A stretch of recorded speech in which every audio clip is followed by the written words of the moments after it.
ఒక గ్రామంలో ఒక చిన్న కొండపై ఒంటరిగా ఒక యాపిల్ చెట్టు ఉండేది. ఒకరోజు గౌరీ అనే మంచి గేదె ఆ చెట్టుని చూసి నీడ కోసం అక్కడ విశ్రాంతి తీసుకుంది. చెట్టు సంతోషంగా పండ్లను వదిలింది. గౌరీ ఆనందంగా వాటిని తినింది. రోజులు గడుస్తూ ఇద్దరి మధ్య ముద్దైన స్నేహం ఏర్పడింది. చలికాలంలో గౌరీ చెట్టుని వేడి ఇస్తూ దానిని కాపాడింది.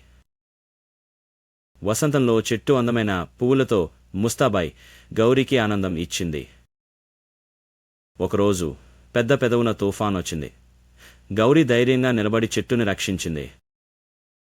మరోజు గ్రామస్తులు ఈ అపురూపమైన స్నేహాన్ని చూశారు మరియు ఇద్దరిని కాపాడటానికి చుట్టూ తోట వేశారు.